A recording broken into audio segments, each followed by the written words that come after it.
My name is Maya Thompson, and before everything went wrong, I was living a quiet, predictable life in Columbus, Ohio. I'm 40 years old, divorced, raising my teenage son in a small two-bedroom apartment on the east side. Nothing fancy, just stable. And after everything I'd been through in my 20s, stability meant everything. I worked at Ravenwood Financial Group, a respected finance firm downtown. I wasn't rich, but I made enough to keep us comfortable.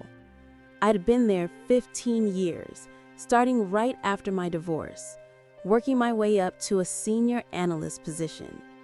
People knew me as the one who showed up early, stayed late, and didn't miss deadlines. But early last winter, something changed. And looking back, every warning sign was right in front of me. That morning, I was sitting in my car in the parking garage on East Broad Street, gripping the steering wheel while my coffee cooled in the cup holder. I kept feeling like something was wrong at work, even though I couldn't prove it. People had been acting strange, quiet, watching me when they thought I wasn't looking. I tried to shake it off, grabbed my coffee, and headed upstairs. When I reached the office floor, the first thing I noticed was my door. It was open. I never left it open. Inside, a young woman, maybe mid-20s, new hire, nervous voice, was standing by my desk like she'd been caught doing something she shouldn't. "Oh, Miss Thompson, hi," she stuttered. "I was told to drop these off for you." She handed me a stack of files. "Who told you to come in here?"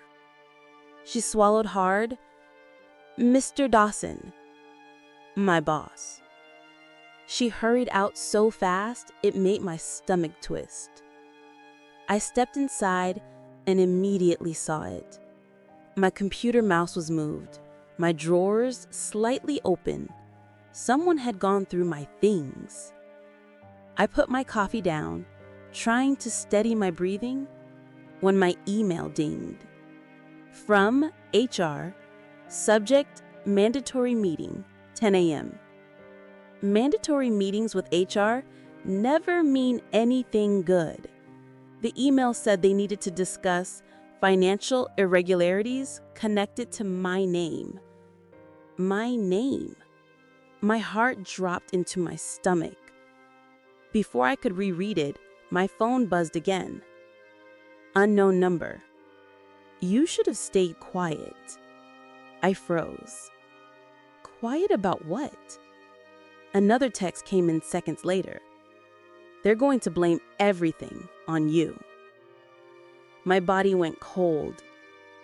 Without thinking, I marched straight down the hall and into my boss's office. He didn't even look surprised to see me.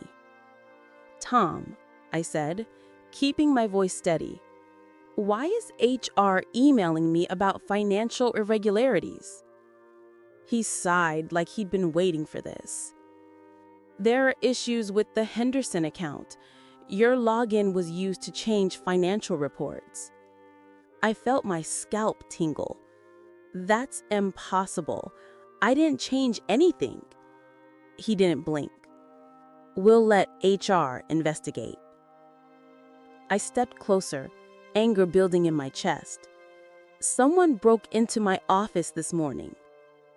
He gave the fakest sympathetic smile I've ever seen. "You've been under a lot of stress, Maya. Maybe you're misremembering." Misremembering. Like I was losing my mind. My voice dropped. "Who's doing this, Tom?" He didn't answer. He didn't have to. I saw it in his eyes. He was involved. I left his office shaking. People in the hallway whispered. One of the new analysts, Lena, looked at me like she wanted to say something, but was scared. She whispered, "I'm sorry." "For what?" I asked. She backed away. "I can't. I'm sorry." And then she was gone. Before I could go after her, my phone buzzed again. "You're not safe. Go somewhere private." My chest tightened. Someone inside the company was watching me, watching everything. I walked quickly to the stairwell and shut the heavy door behind me. My phone buzzed again. "Check the file in your bag." My stomach dropped. I opened my work bag with trembling hands. There was a manila folder I didn't put there. Inside were printed emails, transfer logs, and screenshots of financial activity, all under my name. But none of it was mine. Every transaction was forged. This was a setup, a big one. Someone wanted to destroy me. At the very bottom of the stack, there was a printed termination letter with my name already filled in. Reason for dismissal: intentional financial manipulation. I felt the air leave my lungs. But then I saw something written by hand at the bottom of the page. "Meet me in the parking garage, level -2. Come alone." Someone was either trying to help me or finish the job. Either way, I had no choice. The elevator ride down to level -2 felt like it took an hour, even though it was only a few seconds. My heart was pounding so loud that I could hear it echo in the metal walls. I kept telling myself I should turn around, go home, call a lawyer, anything except what I was about to do. But when someone is framing you for a federal-level financial crime, you don't have the luxury of waiting. The elevator doors open to the dim underground parking level, the kind that echoes with every step. Fluorescent lights flickered overhead, and the air smelled like cold concrete and engine fumes. I stepped out slowly, scanning the area. Most people parked on upper levels, so level -2 was almost empty, except for one figure standing near a dark blue Ford Escape. It was Lena. Her arms were crossed tight against her chest, her foot tapping nervously on the cement. When she saw me, she looked terrified, but determined. "Maya," she whispered, "thank God you came." I walked toward her slowly. "You left this folder in my bag?" She nodded. "Yes, and if anyone finds out I did, I'll lose my job, maybe worse." Her voice cracked. "Then why help me?" I asked. She swallowed hard. "Because what they're doing to you is wrong." "They," I repeated. She looked around the garage like she expected someone to jump out at any second. "You're not the first person they've tried to get rid of." A chill went down my spine. "What do you mean?" She took a shaky breath. "Last year, before you started working on the Henderson accounts, they did this to another analyst, a man named Daniel Price." I remember Daniel. Quiet, smart, always polite. He suddenly resigned, moved states. No explanation. Lena stared at me, eyes wide. "He didn't resign. He was pushed out. They pinned missing funds on him, his login, his reports, just like they're doing to you." I felt sick. "And who's behind it?" I asked. "Your boss, Tom Dawson, and someone above him." "Above him? You mean..." Before I could finish, she grabbed my wrist. "Maya, listen carefully. Tom and one of the board members have been moving money from multiple accounts. Henderson, Brookline Capital, even some pension funds, and covering their tracks by blaming analysts. You're number 3. My breath caught. "You have proof?" She nodded. "Yes. I copied emails and server logs months ago. I saved them because I knew this day would come. I just didn't know it would be you." My hands trembled. "Lena, why didn't you give this to HR?" She laughed, a small, bitter sound. HR works for them. You think they don't know? You think they aren't paid to look the other way? She wasn't wrong. Suddenly, everything made sense. The strange looks, the whispers, the missing reports, the HR meetings for things that never happened. This wasn't paranoia. It was a plan. Lena looked me dead in the eyes. You're the only one who can stop them. They need someone with seniority and a clean record, someone the board will actually listen to. My voice dropped to a whisper. And what happens if I fight back? She hesitated. That's why I asked you to come down here. Someone told Tom that you're starting to ask questions. I froze. Someone told him today? Yes. I felt heat rush through my chest. Anger, fear, disbelief. Who told him? Her lips parted to speak, but suddenly, the sound of footsteps echoed across the garage. Lena's face drained of color. Oh my God, she whispered. They're early. Who? I asked. She didn't answer. Her eyes were fixed behind me. I slowly turned. 2 men in dark coats were walking toward us. Not security, not employees. Men I didn't recognize. And they didn't look friendly. Get behind me, Lena whispered. The men stopped a few feet away. One of them said, Maya Thompson, we need you to come with us. HR needs to finish her exit paperwork. His voice was polite.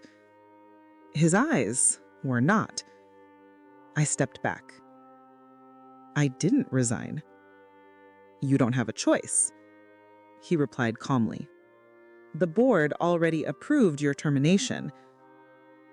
My blood ran cold. That couldn't be true. The board didn't approve things instantly. It took days. Unless this was planned for weeks. Lena grabbed my hand. Don't go with them, she whispered. Whatever you do, don't. One of the men stepped closer.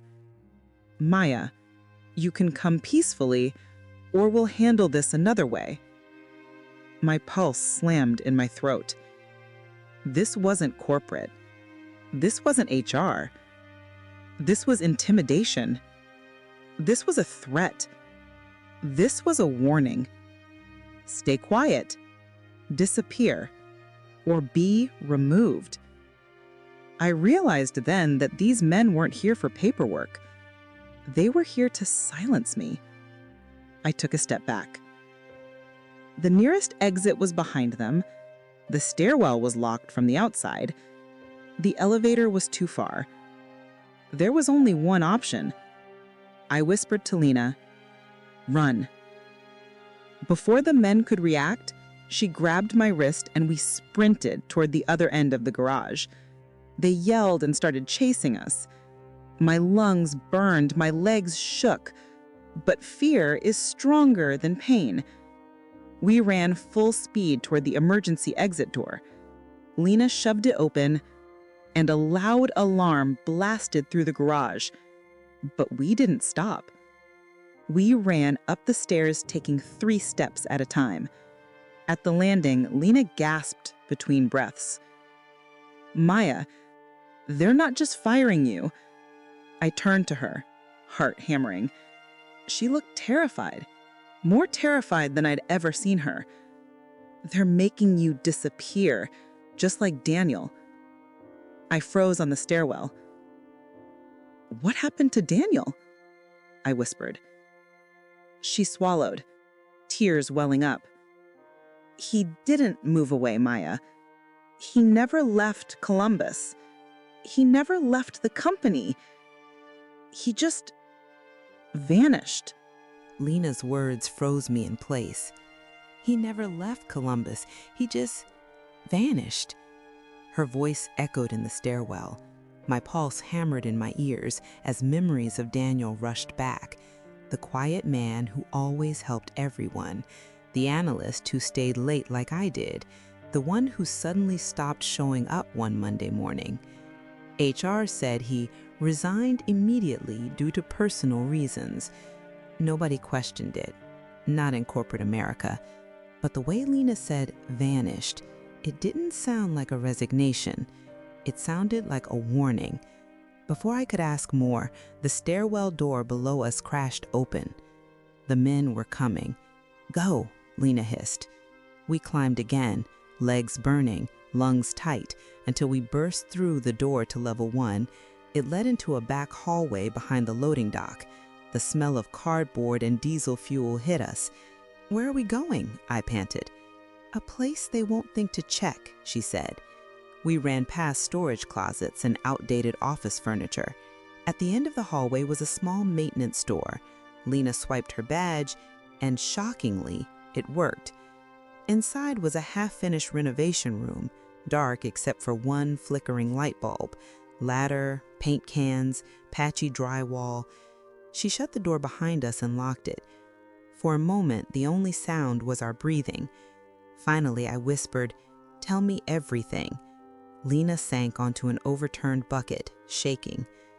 "They're running something bigger than fraud, Maya. That money they move, they don't keep it. It goes to shell accounts overseas." "Why?" "Because someone powerful is pulling the strings, someone in the company, but not on paper." I stared at her. "Who?" Before she answered, she dug into her bag and pulled out a thumb drive. "This is what Daniel found last year. He tried to bring it to the board, but someone warned Tom. 3 days later, Daniel was gone." "What do you mean, gone?" I asked quietly. Her voice dropped. "He was followed for weeks. Cars outside his apartment, strange men in the lobby. He told me once that if anything happened to him, the truth was on this drive." I felt goosebumps rise along my arms. "And then?" "One night he texted me, said he was coming in early to meet with someone he trusted on the board. And after that, he never showed up to work, never showed up at home. His apartment was cleared out in one day. No forwarding address, no goodbye, no bank activity, no phone signal." "That's impossible," I said. "People don't just disappear." She looked up at me with wide, terrified eyes. "In this company, they do." Silence. Heavy, suffocating silence. Finally, I asked the question that had been clawing at me. "Why me? Why am I number 3? She took a shaky breath. "Because you're the only analyst who can read the raw database codes. You're the only one who can expose the altered logs, and—" She hesitated. "They know the Henderson board trusts you personally.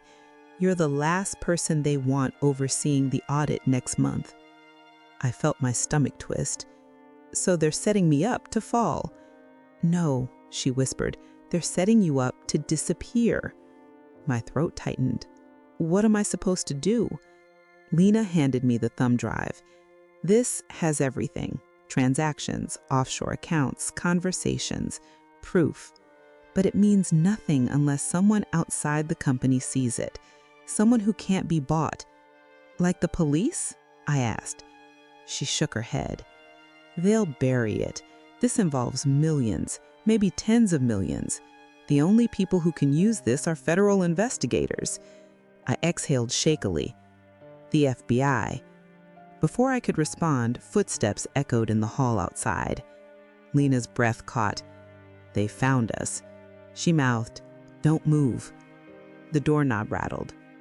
A man's voice, cold, deep. "Maya, Lena, open the door." Tom, my boss, he was out there, and he wasn't alone. Another voice murmured something I couldn't understand.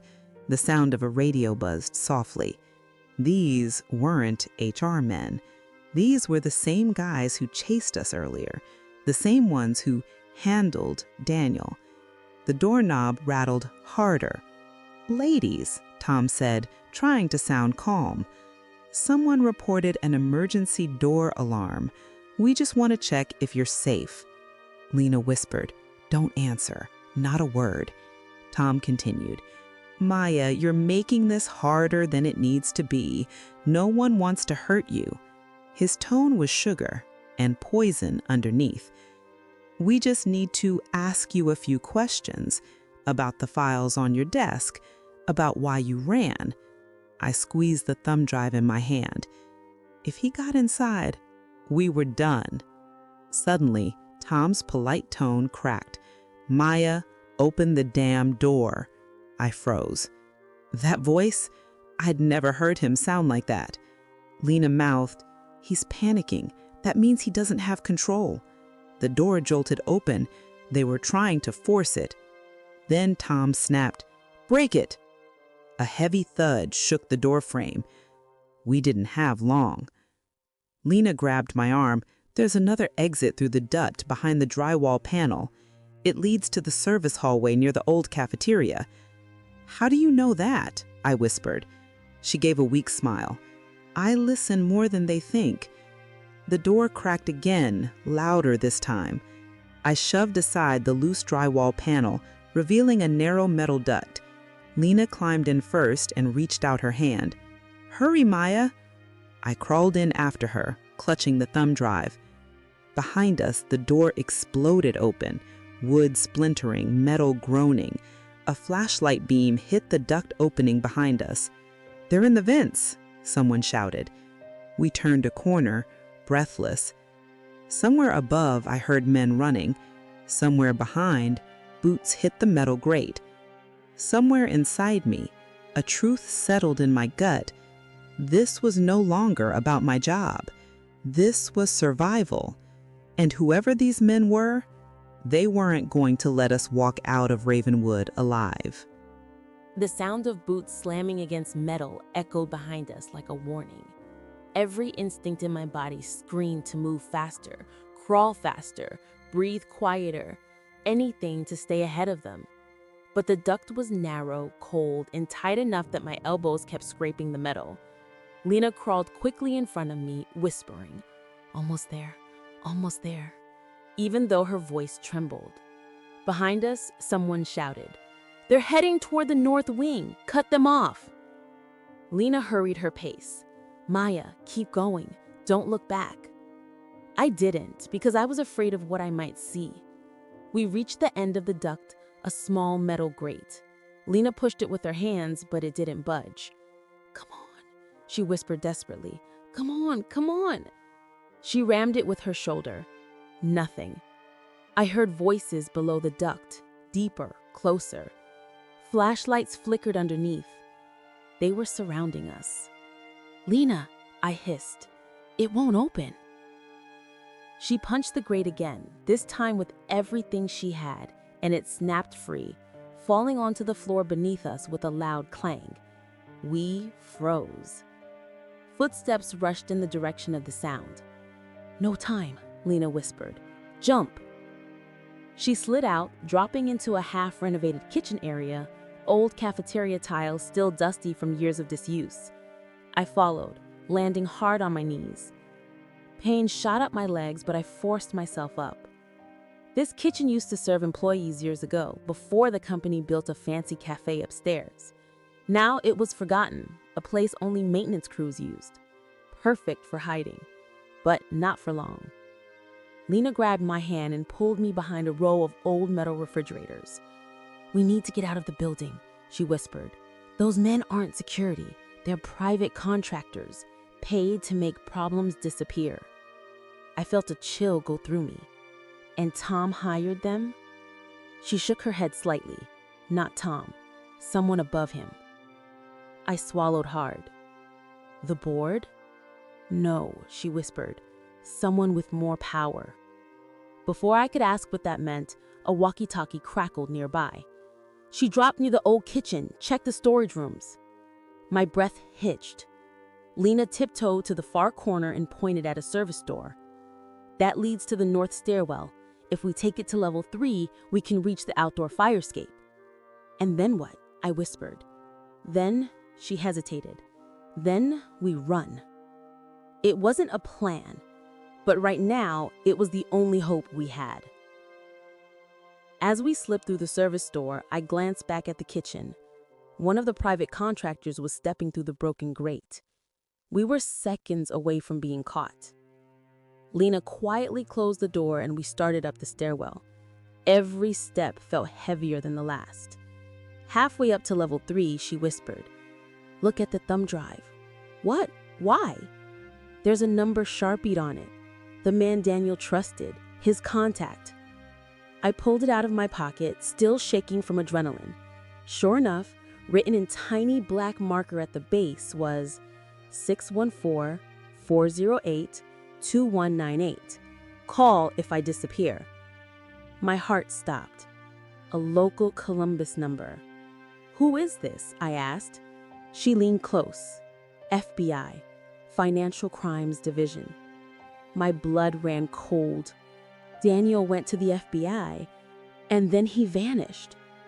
I whispered, "If he went to the FBI, why didn't they protect him?" Lena's face softened. Sad, scared, resigned. Because someone tipped off Tom before Daniel even left the building. My breath caught. "Someone inside the FBI?" "No," she whispered. "Someone who's connected to both sides, corporate money and law enforcement. Someone who benefits from these shell accounts. Someone high up." I felt sick. We reached level 3. Lena slowly pushed open the door. The hallway was empty. Rows of abandoned cubicles stretched out in darkness. This floor was under renovation too. We moved quickly toward the fire escape door. My pulse raced as Lena pushed the metal bar. The alarm didn't go off. She smiled faintly. "They cut the alarms on this floor during construction. We're lucky." We stepped out onto the fire escape. Cold January air hit my face. We were 3 stories up, looking down at the alley behind the building. We climb. Then we run to... Her words stopped. Her face went pale. I turned and saw him, standing at the bottom of the fire escape, staring up at us. Tom Dawson, my boss. Hands in his pockets, expression calm.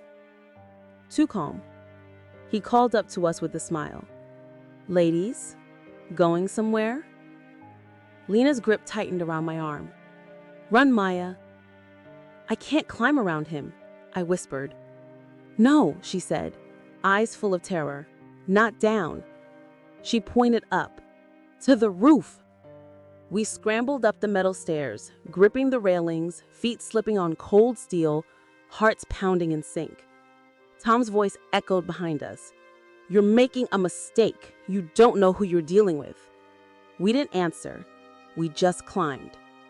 At the top, we threw ourselves onto the roof, wind whipping around us, the skyline of downtown Columbus stretching in every direction. I doubled over, trying to catch my breath, but Lena grabbed my shoulders. "Maya, listen to me." Her eyes locked on mine, wide, a lassie, desperate. "No matter what happens next, you take that thumb drive to the FBI field office on Nationwide Boulevard." I shook my head. "You're coming with me." Her voice cracked. "No, if they catch one of us, someone still has to get the evidence out." Before I could reply, a door on the far side of the roof slammed open. Flashlights, footsteps. They were coming. Lena whispered, "This is it." And everything inside me told me someone wasn't walking off this roof tonight. The night wind whipped across the rooftop, cutting through my jacket like a blade.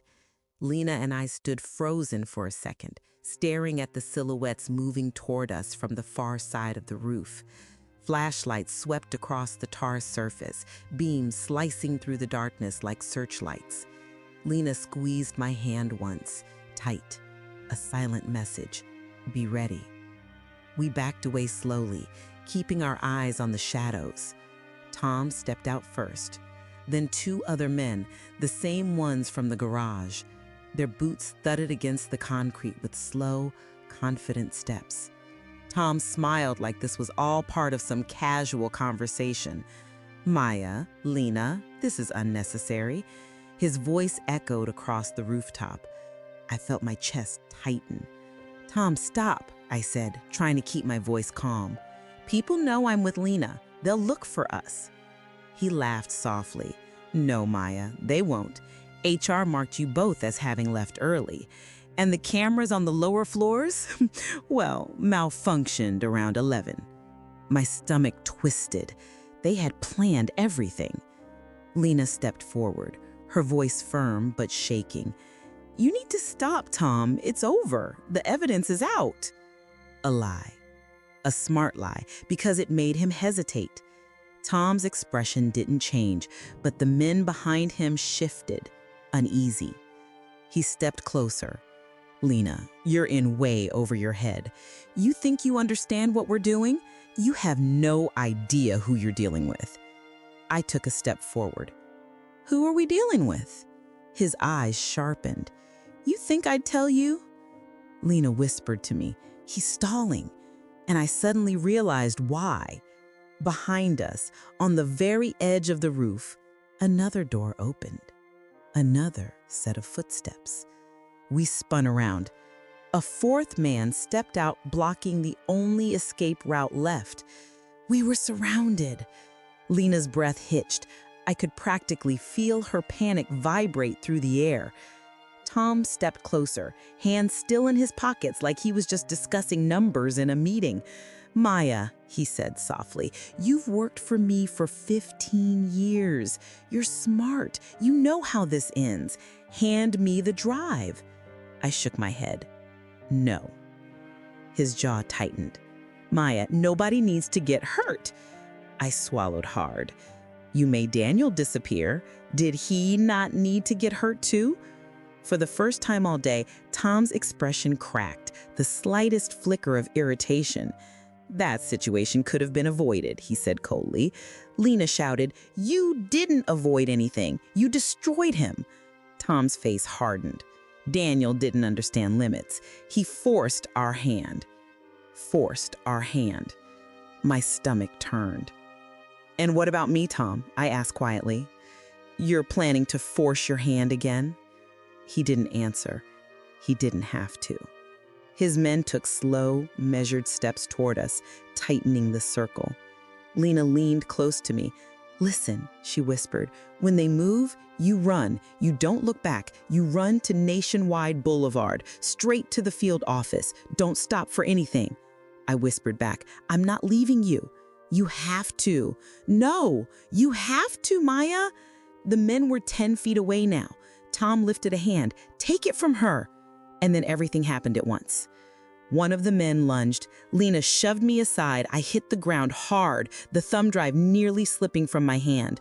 Two men tackled Lena, pinning her to the rooftop. She screamed, a raw, terrified sound that ripped through the air. "Run! Maya, go!"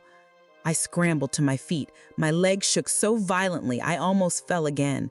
Tom turned toward me, shouting, "Don't let her leave this roof!"